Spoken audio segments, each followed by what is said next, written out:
Hello hello hello, आज हम देखने वाले हैं सेमीकंडक्टर लेज़र। लास्ट वीडियो में हमने हीलियम नियॉन लेज़र देखा था बड़े अच्छे से, जिसमें गैसियस लेज़र था। सेमीकंडक्टर एक तरह से सॉलिड लेज़र है and we can say the semiconductor laser is a conventional laser. So laser action result through the transition associated with the properties of the energy band of the material. कहने की पूरी बात है कि आपका जो laser कैसे इम्पैक्ट होने वाला है, जो आपकी सेमीकंडक्टर की प्रॉपर्टीज है ना, एवरी बैंड, चाहे वो कंडक्शन बैंड हो, चाहे है ना आपका वो वोलेंस बैंड हो, दोनों बैंड के बीच में जो भी तालमेल हो रहा है, जो भी कम्युनिकेशन बन रहा है, उसके थ्रू लेजर इम्पैक्ट हो रही है और लेजर प्रोड्यूस हो रही है. अब थोड़ा सा थ्योरेटिकल देखें तो देखो, एक्साइटेशन ऑफ द इलेक्ट्रॉन्स और pumping from the valence band to conduction band होता है. Second, large concentration of the electron in the conduction band and the large concentration of the holes in the valence band होता है. Holes वहाँ बनते हैं, electrons उसमें होता है, ठीक है. So that the inverted charge carriers give the sufficient stimulated emission to overcome the losses. Stimulated emission हो रहा है, अगर यहाँ पे stimulated emission हो रहा है तो लेजर क्रिएट हो जाएगी definitely.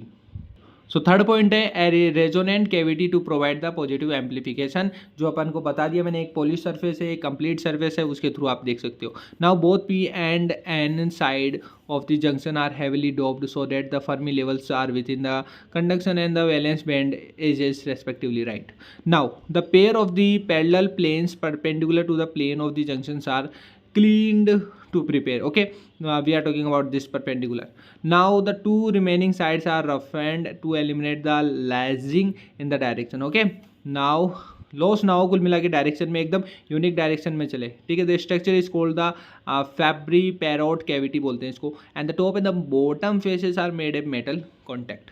Now we will see the complete working of the semiconductor laser. ध्यान से समझना ताकि आपको इजीली अंडरस्टैंडिंग हो सके इसकी.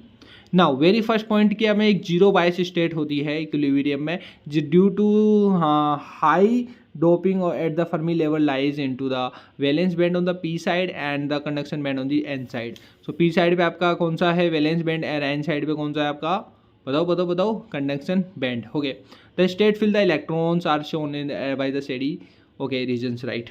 Now small forward bias is applied. एक थोड़ा सा बायस अप्लाई किया जाता है, जिसके थ्रू क्या होता है कि इलेक्ट्रॉन्स है ना जो आपके फॉलो करने लग जाते हैं from conduction band to valence band, यानी कि एन से पी की ओर जा रहे हैं. अब एन से पी की ओर जा रहे हैं तो इसमें क्या हो रहा है, एक चीज़ समझते हैं अपन इसके अंदर. एक सेकेंड सेट कर दूँ नोटबुक, ठीक है. तो N side to the valent side on the P, okay, and the holes start following to the N side. Now similarly electron तो एन से पी की ओर जा रहे हैं, बट होल्स जो है वो पी से एन की ओर आ रहे हैं. Now thus the charge carriers are pumped by the DC voltage charges that we are using at here and into the junction region, and a small forward current is produced, right?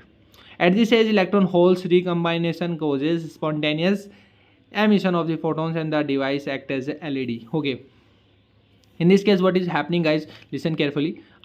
Electron holes जो है आपके recombine हो जाते हैं, जिसके कारण आपका spontaneous emission होता है. स्पॉन्टेनियस में क्या होता है, हाई लेवल से अपर लेवल पे आ जाती है और एनर्जी रिलीज हो जाती है, राइट. हायर से अपर लेवल में आपके एटम्स आ जाते हैं. सो जिससे आपके फोटोन्स क्या होते हैं, स्पॉन्टेनियस एमिशन परफॉर्म होगा, जिससे अगर एनर्जी निकलेगी तो एनर्जी कहीं ना कहीं एलईडी यानी कि लाइट के रूप में आपको देखने को मिलेगी.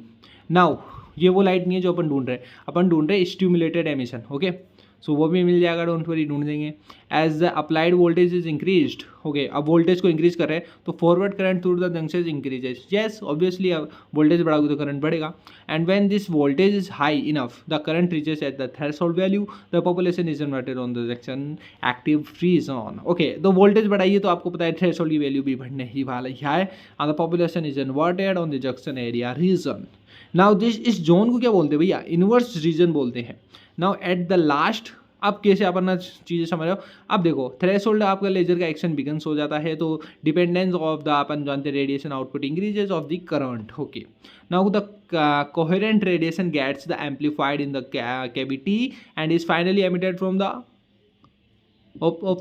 From optical plane reflection ends. So this is how चीज़ें आपकी वेरी कर रही है from this, and at the last we get the same wavelength का सेम कोहेरेंट की वेव्स यहाँ से निकलती है from this particular hole, and we get the laser output. Red light आपको देखने को मिलती है, 9000 एम्पियर की देखने को मिलती है approx. So this is are the semiconductor. I believe आपको मज़ा आ गया. हो सकता है थोड़ा सा लेंथी ज़्यादा हो गया, हो सकता है थ्योरेटिकल ज़्यादा था. Obviously it is a theoretical, और एग्जाम में भी आपको थ्योरेटिकली ही लिख के आना है. So notes are available, check out the description and मिलते हैं नेक्स्ट वीडियो के साथ में। जय हिंद, जय भारत, थैंक यू।